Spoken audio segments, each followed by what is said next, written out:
That is not how you hold a pencil to write in cursive. Dude, seriously.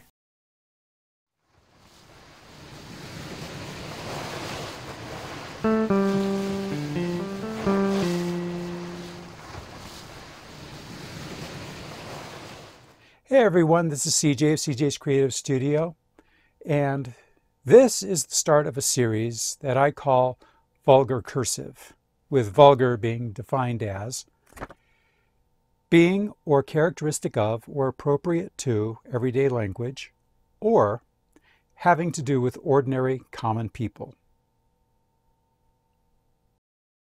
We're not talking about monks in a scriptorium, or Victorian dandies doing their correspondence at a specially built writing table. No, we're talking writing with your journal in your lap at a weird angle because it's the most comfortable position in your chair, cursive. That's not to say I'm not going to talk about the ideal way to do your writing, just that I'm not going to police you. The only thing I care about is legible output. If you can do that, then we all win. We're just going to start with the understanding that you have the tools for writing available. Once you have those, the place we're going to start is with your grip.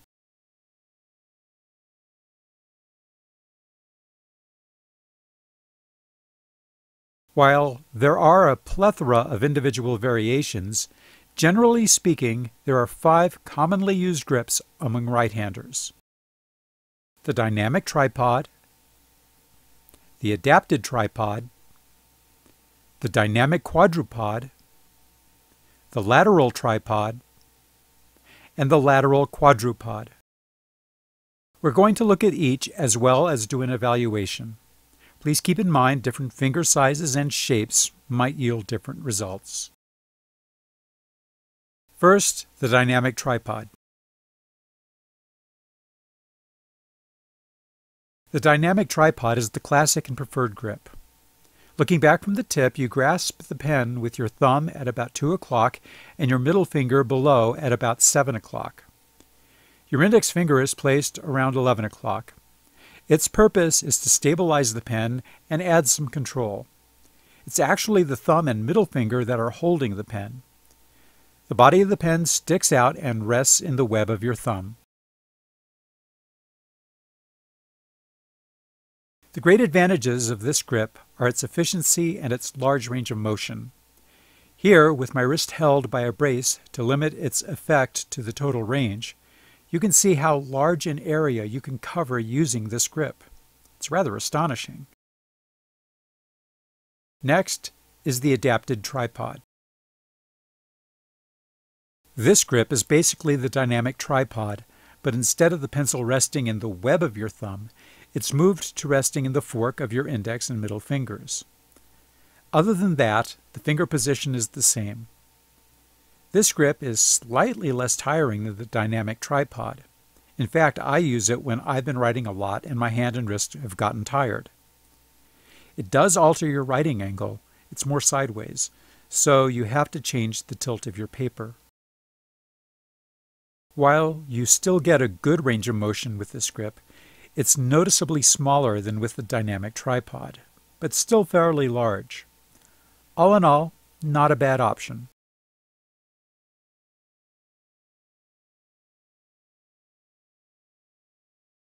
Coming in as third choice is the dynamic quadrupod.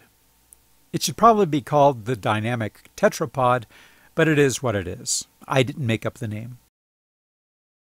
The dynamic quadrupod doesn't seem much different from the dynamic triangle. Basically, you shift resting the pen on the middle finger to the ring finger. Since the middle finger now has nothing better to do, it crowds in next to the index finger.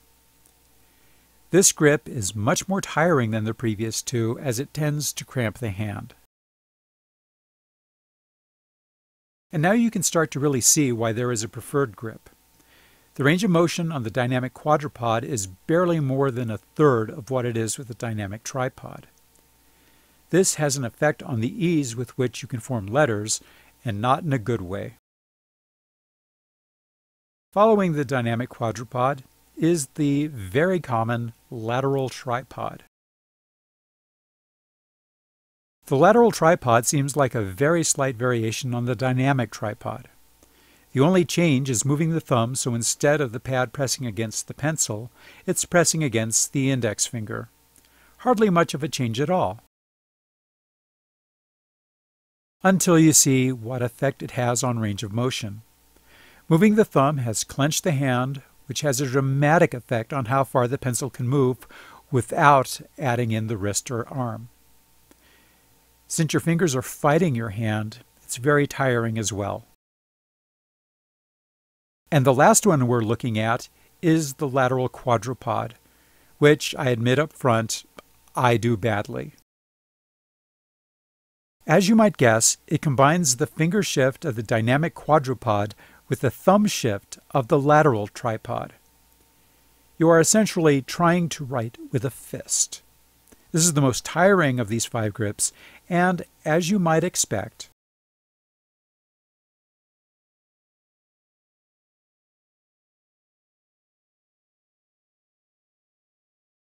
its range of motion is minuscule.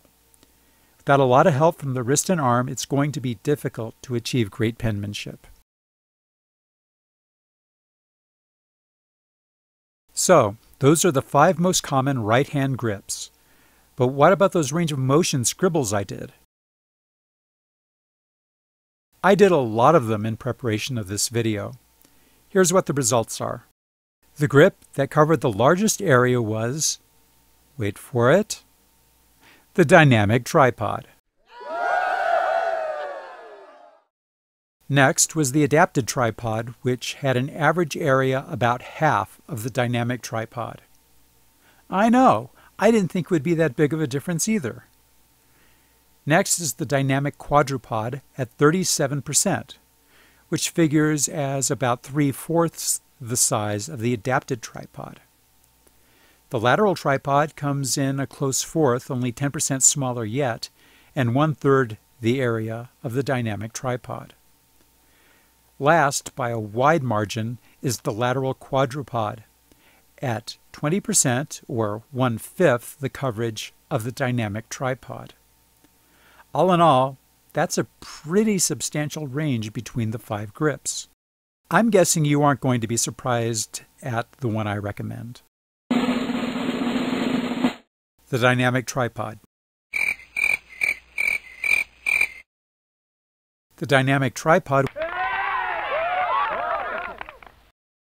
The dynamic tripod was the grip I was taught in school back when handwriting, not typing, was predominant among the masses.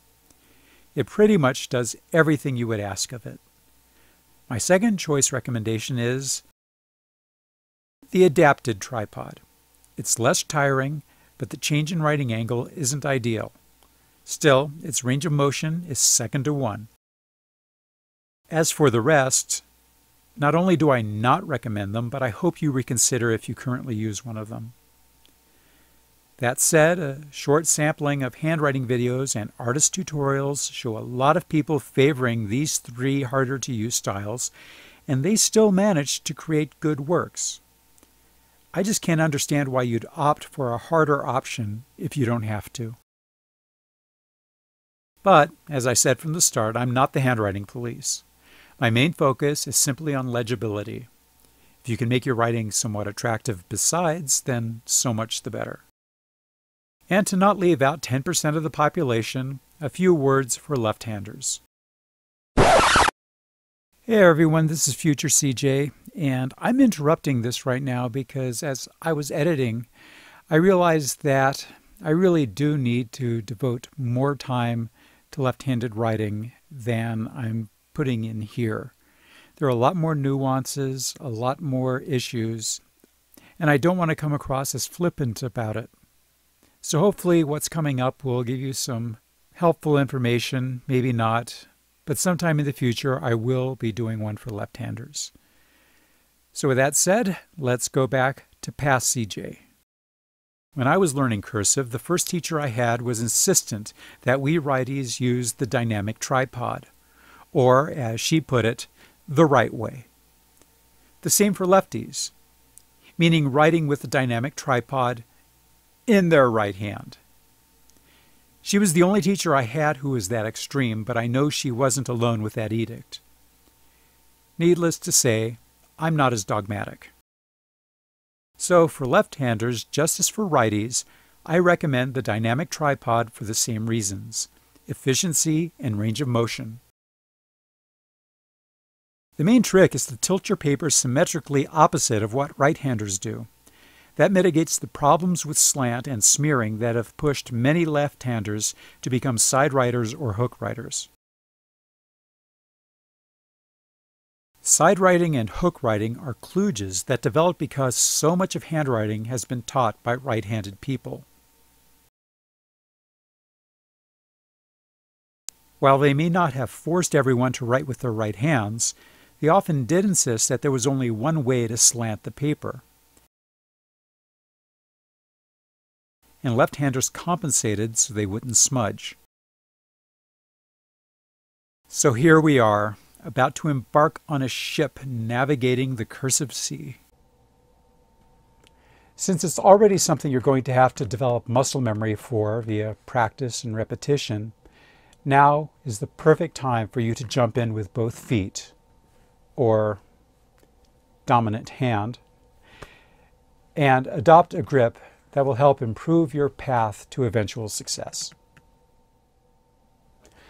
But again, and I can't seem to say this often enough, I'm not the grip police. It's just that there are reasons why one grip has long been preferred. And that seems like a good stopping point for this episode. I hope you found it helpful, if not entertaining. There are more episodes of this series to come, so stay tuned. If you enjoyed this video, please click the like button, subscribe if you haven't already, and if you'd like to support the content I create, please check out my Patreon page. The link is down in the doobly-doo. And as always, be creative and keep on practicing.